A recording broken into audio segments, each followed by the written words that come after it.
안녕하세요. 물리화학2 한글날 대체 공유일 보강 수업을 시작하도록 하겠습니다.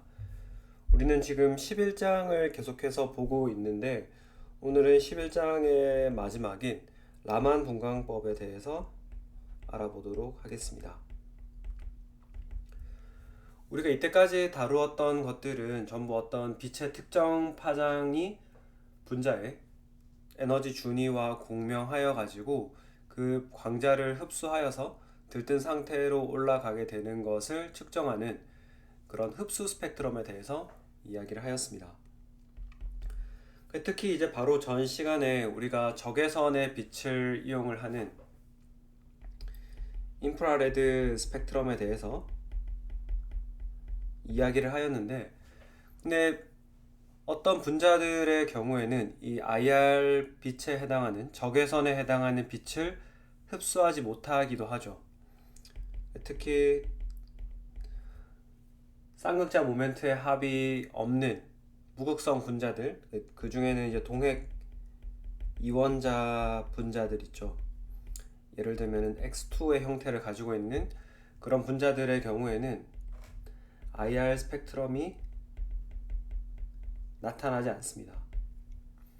왜냐하면 쌍극자 모멘트의 변화값이 0이기 때문이죠. 그래서 우리는 그럼 이런 분자들을 관찰을 할 수 없느냐?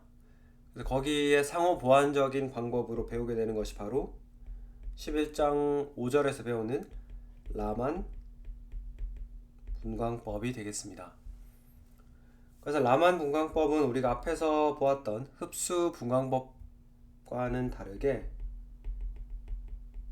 빛을 산란시키는 방법을 통해서 우리가 분자의 구조를 파악할 수가 있겠습니다. 그래서 흡수 분광법과의 두드러진 차이는 여기에서는 흡수가 일어나지 않는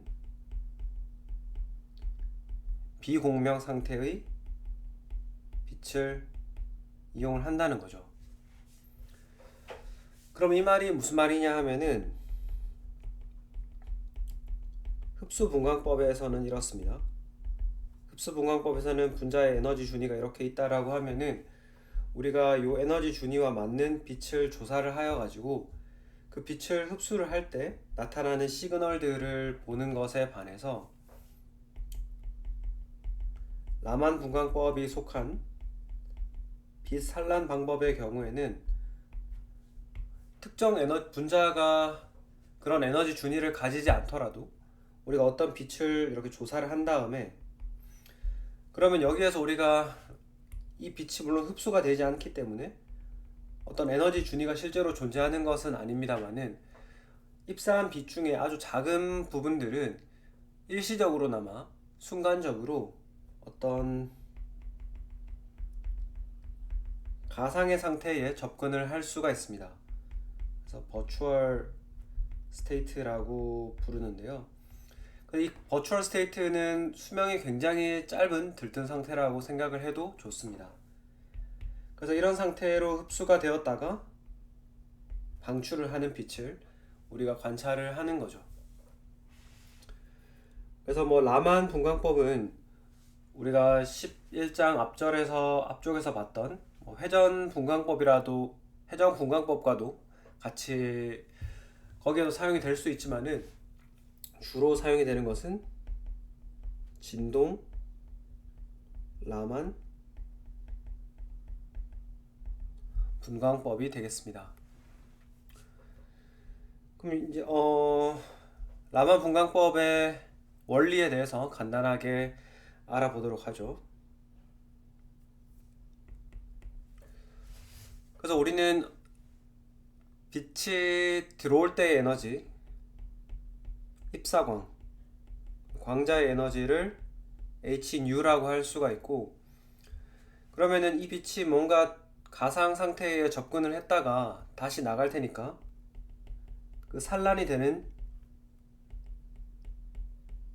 광자의 에너지도 이야기를 할 수 있는데, 여기서는 진동수가 달라질 수 있기 때문에 우리가 뉴 프라임을 사용을 하도록 할게요. 그러면 또 충돌 전에 분자 혹은 입자가 가지고 있는 에너지가 있겠죠. 그 에너지를 그냥 E라고 해볼게요. 여기에 E는 모든 에너지의 종류를 다 포함하고 있는데, 우리가 앞에서 봤던 회전 에너지, 그 다음에 진동 에너지, 그리고 전자가 다른 분자 오비탈을 차지할 수 있느냐에 따른 전자 에너지, 이런 것들을 모두 포함한 것이라고 할 수가 있겠고,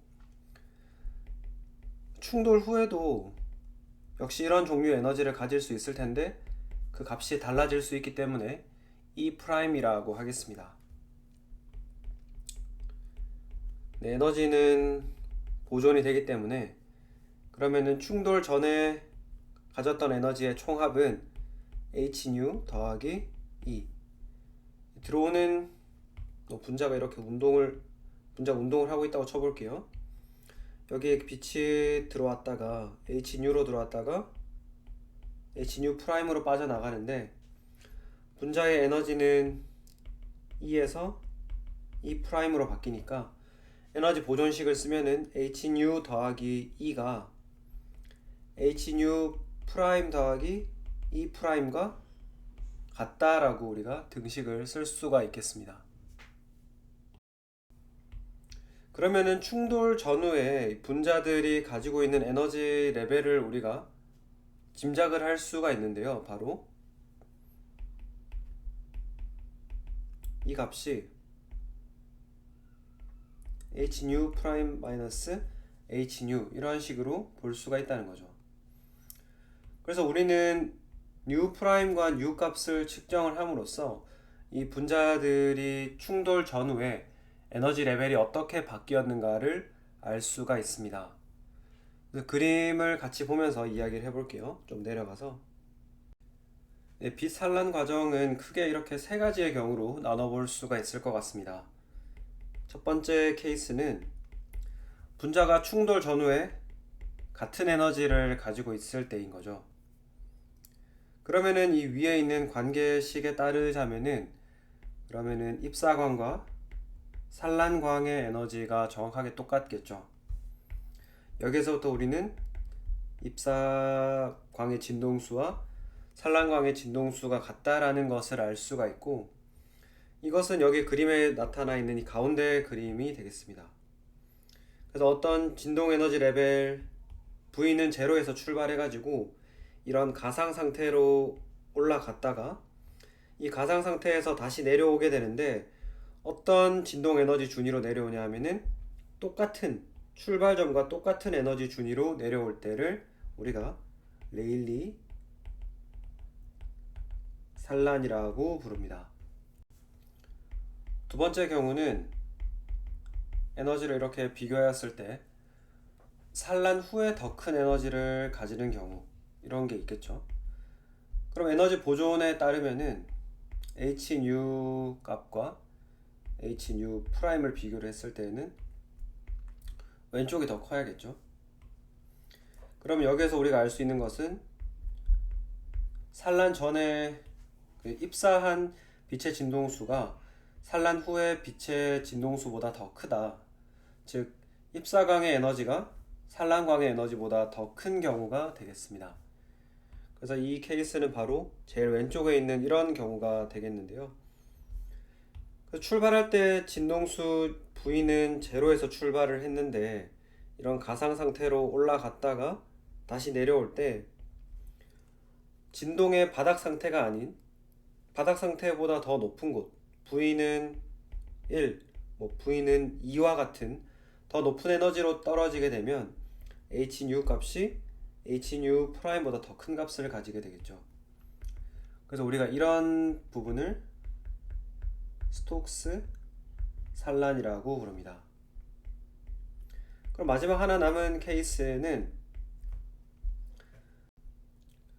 산란 후에 분자가 가지고 있는 에너지가 더 작아지는 그런 경우가 되겠고, 이거를 그러면 입사광과 산란광의 크기를 가지고 이야기를 해보자면은 hν''랑 hν''을 비교했을 때 hν''이 더 큰 그런 경우가 되겠습니다. 그래서 u보다 U 프라임이 더 큰 그런 경우가 되겠죠. 그럼 이 말은 어떤 경우에 해당하냐면은 바로 이런 세 번째 경우가 되겠습니다. 그래서 여러분들이 어떤 분자를 HU의 에너지를 가지고 이렇게 가상 상태로 들뜨게 만든 다음에 거기에서부터 빛이 방출이 되는데, 이번에는 초기에 출발한 위치보다 더 낮은 에너지 레벨로 내려가기 때문에 산란광의 에너지가 더 큰 그런 경우가 되겠죠. 그래서 우리가 이런 것들을 안티 스톡스 산란이라고 부르게 됩니다.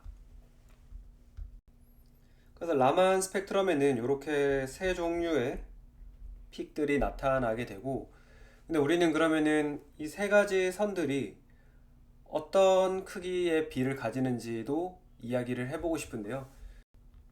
우리가 여기서 뭐 자세한 이야기를 다루기는 조금 어렵겠습니다만은, 레일리 산란 같은 경우에는 분자의 편극도에 제곱에 비례하게 되고, 여기 나오는 스톡스 산란과 엔타이 스톡스 산란의 경우에는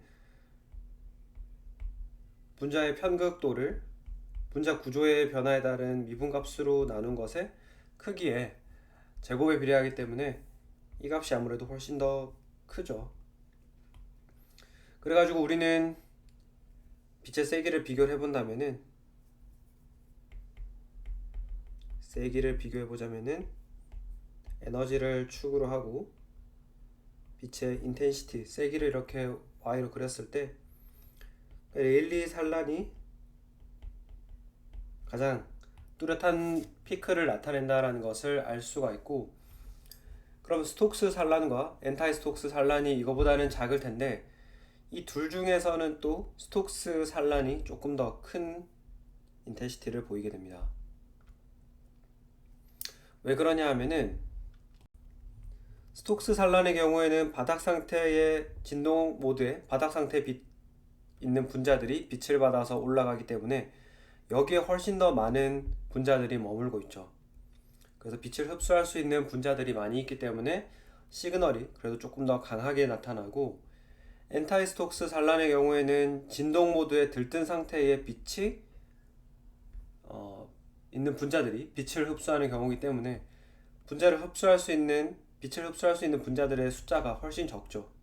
그래서 우리가 관찰하는 산란광 U'의 크기가 U랑 같은 경우, U'이 U보다 작은 경우, U'이 U보다 큰 경우, 이렇게 그렸을 때 이런 식의 약간 비대칭적인 모양을 가지게 되겠습니다. 그럼 바로 더 이어가지고 우리가 그러면은 IR 스펙트럼에서는 우리가 선택 규칙이 있었는데, 이 라만 스펙트럼에도 그런 선택 규칙이 존재하는지 한번 알아보도록 하겠습니다. 9번이 될 텐데요. 그래서 진동 전이에 대한 라만 선택 규칙을 한번 알아보도록 하겠습니다. 그래서 라만 스펙트럼의 경우에는 흡수 스펙트럼이 아니기 때문에 분자의 다이폴 모먼트, 쌍극자 모멘트가 바뀌는 것이 아니라 앞에서 이야기한 분자의 편극도가 바뀌느냐, 폴라라이저 빌리티가 바뀌느냐를 보면 되는데요. 기호는 알파로 쓰게 됩니다. 이 분자의 편극도가 분자의 진동에 따라서 바뀌느냐 하는 것을 관찰하는 거죠. 그래서 우리는 이 유도 쌍극자 모멘트의 크기를 통해서 분자의 편극도를 측정을 할 수가 있는데, 이 유도 쌍극자 모멘트는 걸어준 전기장의 세기, 전기장의 세기 E에 비례하게 됩니다. 여기 이 비례식으로부터 등식을 만들면은 유도 쌍극자 모멘트는 전기장의 세기 E에다가 편극도 알파 값을 곱해준 그런 값이 되겠습니다. 그래서 이 편극도라는 개념은 우리가 일반화학 시간에 분자의 분산력 이야기할 때 많이 다루었었거든요. 그때를 경험을 떠올려 보시면은, 우리가 전자의 숫자가 많으면 많을수록, 전자의 수가 많을수록 편극도 알파도 같이 커진다. 즉 어떤 원자핵의 속박으로부터 자유로운 전자들이 많아질수록 분자가 이런 출렁거린다라고 표현할 수 있는데요. 어떤 정해진 모양에서 쉽게 벗어날 수가 있다. 그래서 그러면 분자가 진동할 때 거기에 따라서 편극도 알파가 바뀐다라는 것은 분자 진동을 하면은 두 원자 사이의 결합 길이가 바뀌게 되죠. 그래서 이런 식의 가로로 길게 뻗어 있는 모양에서 이렇게 짧은 결합 길이를 가지게 되면은 전자가 이렇게 가운데 많이 몰리게 되겠죠. 그래서 가로로 길게 퍼져 있는 것의 모양에서 세로로 짧고 굵게 모여 있는 이런 모양으로 왔다 갔다 할 수 있느냐, 그런 것이 바로 편극도에 영향을 미치게 되겠습니다. 그러면은 여러분들이 알고 싶은 거는 어떤 진동 모드가 편극도를 바꾸는 모양이냐, 편극도 변화를 일으키는 모양이냐, 이걸 알고 싶을 텐데, 사실 이거를 아는 게 쌍극자 모멘트가 바뀌는 거를 파악하는 것보다 훨씬 더 어렵죠. 그래서 우리는 이거를 11.4절에서 우리가 스킵한 내용인데, 이 점군의 내용을 배우면 쉽게 파악을 할 수 있습니다. 그래서 여러분들이 이 내용은 거듭 말씀드리지만 무기화학 1에 가면은 자세하게 배울 수 있다. 그거를 배우고 거기서 좀 더 이 깊이 있는 내용을 배워보도록 하겠습니다. 그리고 저희는 11장은 여기까지 해서 마치도록 하고 숙제 문제를 공유해 드리도록 하겠습니다. 네, 숙제는 우리 연습 문제에 있는 11장 마지막에 있는 연습 문제 이렇게 풀어서 제출을 해주시면 되겠습니다. 숙제 제출 기한은 시험 직전까지 해놓도록 할 테니까 시험 공부하시면서 같이 풀어보시면 되겠습니다. 다음 강의 12장에서 찾아뵙도록 하겠습니다. 감사합니다.